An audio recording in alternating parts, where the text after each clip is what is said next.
Hey everyone, welcome to today's lesson. We're going to chat about where we live in German. This is a super important topic for everyday conversations. We'll go over the verb wohnen, which means to live, and how to ask someone where they live. We'll stick to simple sentences and key phrases to kick things off. Let's dive in. Guten Tag, everyone. Welcome back. Let's quickly refresh our memories. We've already learned. Lesen, That's reading. Sport treiben, To play sports. Musik hören, To listen to music. reisen, Traveling. Cooking. ähm, To be, and of course, dahet, is German and Italienisch, is Italian. Today, we'll be building on this vocabulary to talk about what we like to do. ich mag lesen. Ich mag lesen. Ich treibe Sport. Ich treibe Sport. Ich wohne in Berlin. Ich wohne in Berlin. Emily just said, Ich wohne in Berlin. which means I live in Berlin. The verb wohnen follows a regular pattern, just like to live in English, but it often hints at a more permanent place to stay.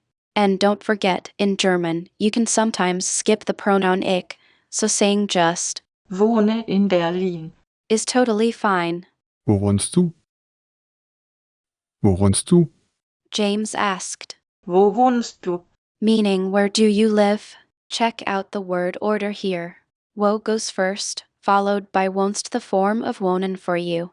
This is key. In German questions, the verb comes right after the subject or noun phrase, which is different from English. Now, let's see how to answer. Ich wohne in einem Haus. Ich wohne in einem Haus. Emily said, Ich wohne in einem Haus. meaning I live in a house. House means house.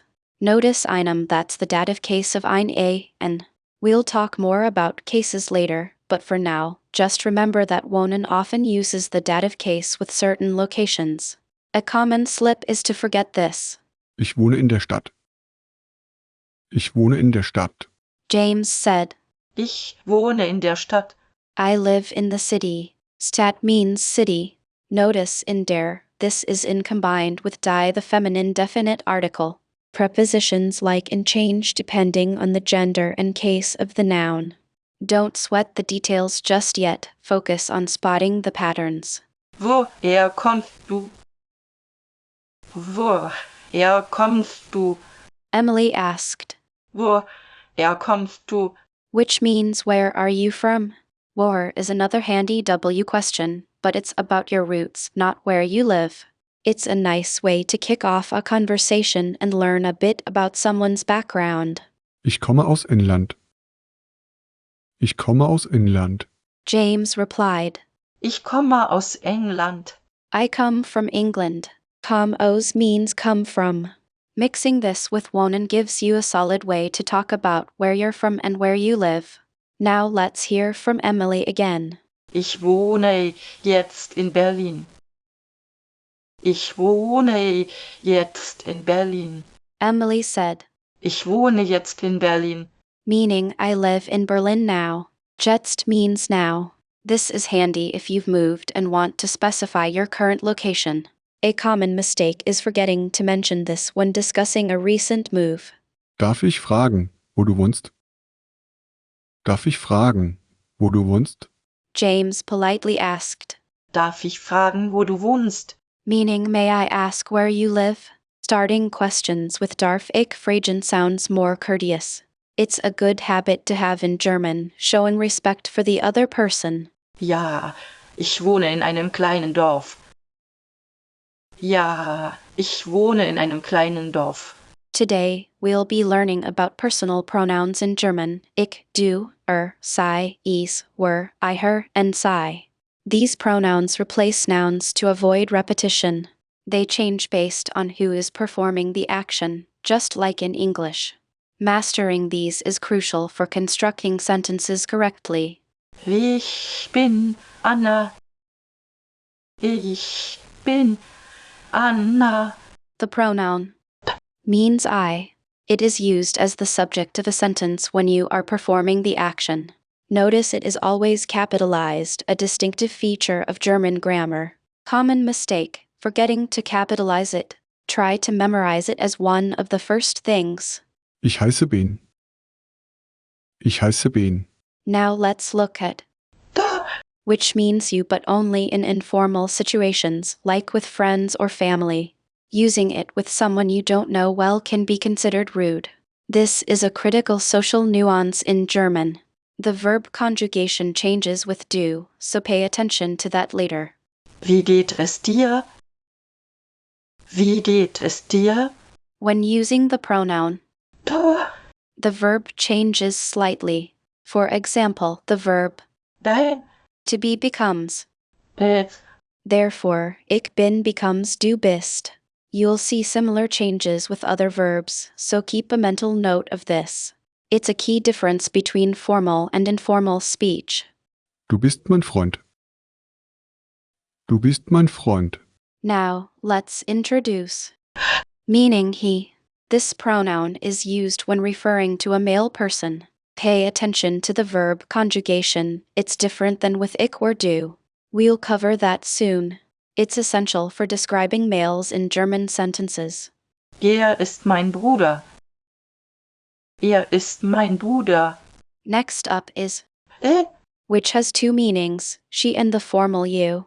Context will usually clarify which meaning is intended. For now, let's focus on she. Remember, äh. also has a unique verb conjugation pattern that you'll need to learn. Sie ist meine Mutter. Sie ist meine Mutter. Now let's talk about possessive pronouns. These indicate ownership. We'll start with mein my, dein your informal, sein his, and I her. They change based on the gender and case of the noun they modify, which can be tricky, but we'll take it step by step. Das ist mein Buch. Das ist mein Buch. A crucial aspect of German grammar is that nouns have genders, masculine, feminine, or neuter. Possessive pronouns and articles like der, die, das must agree in gender with the noun. This impacts their form. Mastering noun genders will take time and practice but is vital for correct grammar. Das ist sein Auto. Das ist sein Auto. German uses declension, meaning words change form depending on their grammatical function in a sentence, subject, object, etc. Possessive pronouns are examples of this. Mein can become meiner, mein, or meinen depending on what it's describing. Don't worry about memorizing all the forms yet, but be aware of this concept. Das ist meine Katze. Das ist meine Katze. Let's quickly review. We've covered personal pronouns ich, du, sei, and possessive pronouns mein, dein, sein, her. Remember the importance of noun genders and the beginning of declension. Consistent practice is the key to mastering these concepts. Are you ready for another quick quiz? Was ist dein Lieblingsbuch? Was ist dein Lieblingsbuch? Today, we'll begin exploring the German case system.